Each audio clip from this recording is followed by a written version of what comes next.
Hello, नमस्कार। मैं हूं संतोष कुमार, आप लोगों का संतोष सर। मैं अपने YouTube channel Vijaya classes bye संतोष सर अपने फेसबुक पेज पर आप सभी का स्वागत और अभिनंदन करता हूं। और आज हम एक छोटा सा वीडियो लेकर आए हैं जिसमें क्लास 10 का ऑब्जेक्टिव होगा। और क्लास 10 के ऑब्जेक्टिव में ये साइंस का ऑब्जेक्टिव होगा।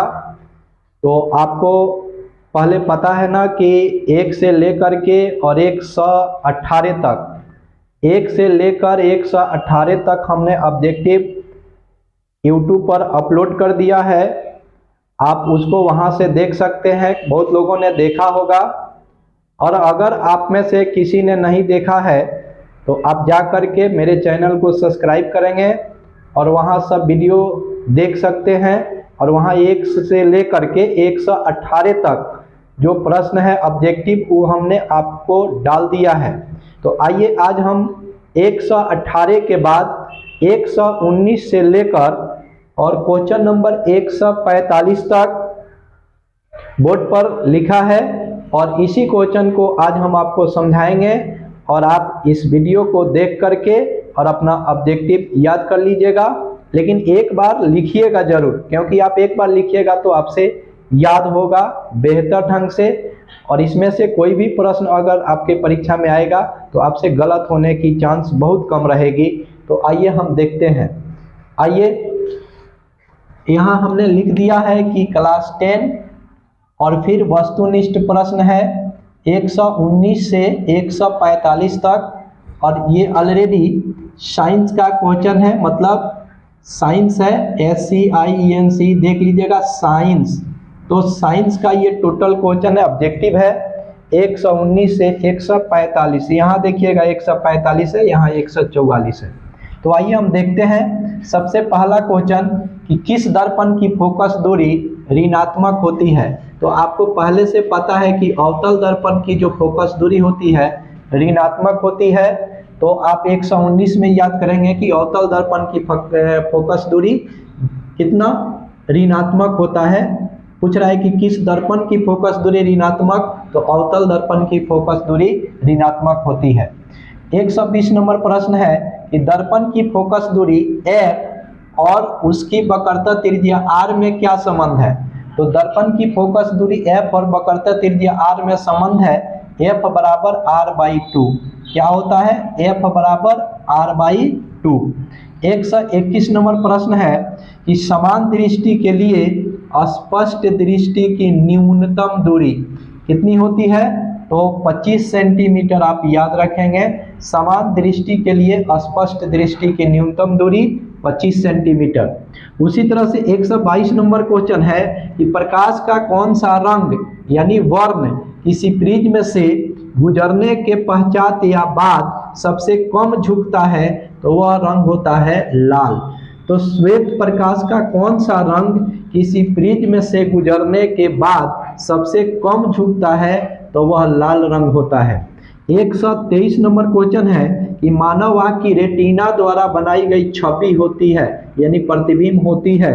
तो आपको याद रखना है वास्तविक और उल्टा, और इसमें छोटा भी होता है। तो वास्तविक, उल्टा और छोटा। तो मानव आँख की रेटिना द्वारा बनाई गई छवि होती है तो वास्तविक और उल्टा, और इसमें छोटा भी होता है, तो कभी कभी छोटा को हटा देता है। 124 नंबर प्रश्न है कि आकाश का नीला रंग या रंग नीला प्रतीत होता है किसके कारण। तो आप आंसर याद रखेंगे प्रकाश के प्रकीर्णन के कारण। तो आकाश का रंग नीला प्रतीत होता है प्रकाश के प्रकीर्णन के कारण। 125 नंबर प्रश्न है आपके सामने कि किस दर्पण से वस्तु का प्रतिबिंब 12 बनता है। तो 12 बनता है उत्तल दर्पण से। उत्तल दर्पण से वस्तु का प्रतिबिंब 12 बनता है, याद रखिएगा। 126 नंबर प्रश्न है कि किस लेंस का उपयोग निकट दृष्टि दोष को दूर करने के लिए होता है। तो निकट दृष्टि दोष को दूर करने वाला जो लेंस होता है ना, अवतल लेंस होता है।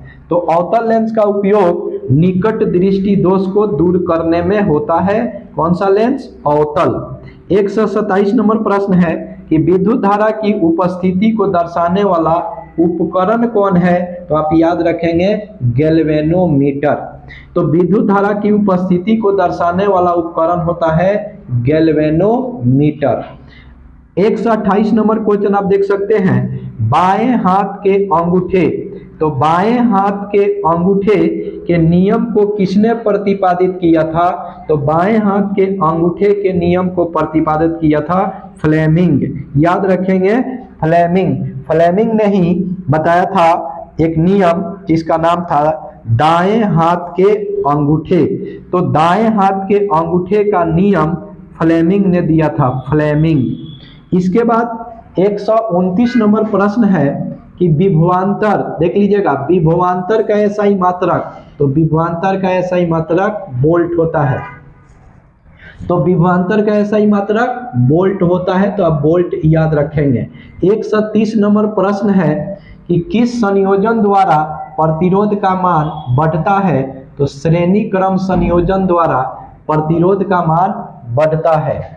131 नंबर प्रश्न है, चुंबकीय बल रेखा की प्रकृति कैसी होती है, तो चुंबकीय बल रेखा की प्रकृति होती है काल्पनिक। चुंबकीय बल रेखा की प्रकृति काल्पनिक होती है। 132 नंबर प्रश्न है, 1 किलोवाट घंटा, देख लीजिए 1 किलोवाट घंटा किसके बराबर होता है, तो 1 किलोवाट घंटा 3.6 गुने 10 के पावर 6 जूल के बराबर होता है।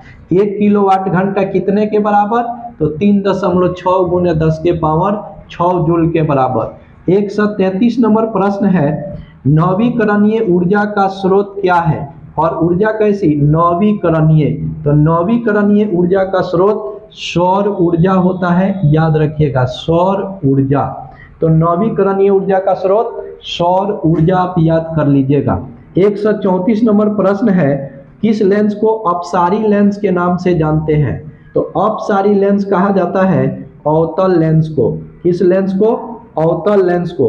तो 134 नंबर प्रश्न था कि किस लेंस को अपसारी लेंस कहते हैं, तो अवतल लेंस को अपसारी लेंस कहते हैं। 135 नंबर प्रश्न है, प्रकाश का प्राथमिक रंग या प्राइमरी कलर जिसको इंग्लिश में कहते हैं, तो प्रकाश का प्राथमिक रंग कौन कौन होता है, तो प्रकाश का प्राथमिक रंग लाल, हरा और नीला तीनों होता है। लाल, हरा और नीला। लाल, हरा और नीले रंग को कहते हैं प्राथमिक रंग। इसके बाद आते हैं 136 नंबर प्रश्न पे कि नेत्र के रंगीन भाग को क्या कहते हैं, तो नेत्र के रंगीन भाग को कहते हैं आइरिस। क्या नाम है नेत्र के रंगीन भाग का, तो नेत्र के रंगीन भाग का नाम है आइरिस। 137 नंबर प्रश्न है कि 1 हॉर्स पावर, एचपी मतलब हॉर्स पावर, तो 1 एचपी बराबर होता है, तो 1 एचपी बराबर होता है 746 वाट। तो 1 हॉर्स पावर बराबर 746 वाट होता है। 138 नंबर प्रश्न है, विशालक शीशा होता है, तो विशालक शीशा क्या होता है, तो एक प्रकार का उत्तल लेंस होता है विशालक शीशा। फिर से विशालक शीशा क्या होता है, तो एक प्रकार का उत्तल लेंस होता है। 139 नंबर प्रश्न है कि जब किसी तार से विद्युत धारा प्रवाहित होती है तो गतिशील कण कौन है, तो गतिशील कण, जब किसी तार से विद्युत धारा प्रवाहित करेंगे तो जो गतिशील कण होगा वो होता है इलेक्ट्रॉन। क्या नाम है गतिशील कण का, तो इलेक्ट्रॉन होता है। 140 नंबर प्रश्न है आपके सामने, एम्पियर घंटा किसका मात्रक है, एम्पियर घंटा, तो एम्पियर घंटा मात्रक होता है आवेश का। तो फिर से एम्पियर घंटा किसका मात्रक होता है, तो आवेश का मात्रक होता है एम्पियर घंटा। 141 नंबर प्रश्न है आपके सामने कि जूल प्रति सेकेंड, मतलब 1 जूल प्रति 1 सेकेंड बराबर क्या होता है, तो वाट होता है। मतलब आपसे पूछ रहा है कि 1 वाट कितने के बराबर, 1 वाट कितने के बराबर, तो 1 वाट 1 जूल प्रति 1 सेकेंड के बराबर होता है। आप याद रखिएगा इसका मतलब होता है 1 जूल प्रति 1 सेकेंड, इसके बराबर वाट होता है, वाट। इसके बाद 142 नंबर प्रश्न है कि विद्युत धारा का मात्रक क्या है। तो आपको याद करना है विद्युत धारा का मात्रक। तो विद्युत धारा का मात्रक एम्पियर होता है, जिसका आप सिंबल 1 से सूचित करते हैं। तो विद्युत धारा का मात्रक एम्पियर याद रख लीजिएगा। 143 नंबर प्रश्न है कि ग्लोबल वार्मिंग के लिए उत्तरदायी गैस का नाम क्या है। तो ग्लोबल वार्मिंग के लिए उत्तरदायी गैस का नाम है CO2, कार्बन डाइऑक्साइड, CO2। तो ग्लोबल वार्मिंग के लिए जो उत्तरदायी गैस होती है ना, उसका नाम है CO2।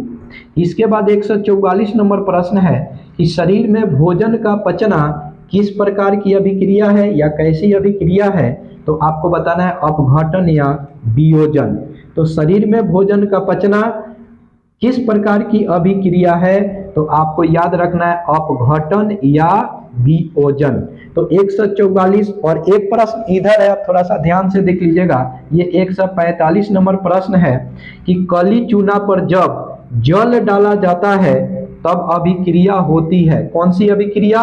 तो ऊष्माक्षेपी अभिक्रिया। फिर से, काली चूना पर जब जल डाला जाता है तो किस प्रकार की अभिक्रिया होती है? तो ये होती है ऊष्माक्षेपी अभिक्रिया।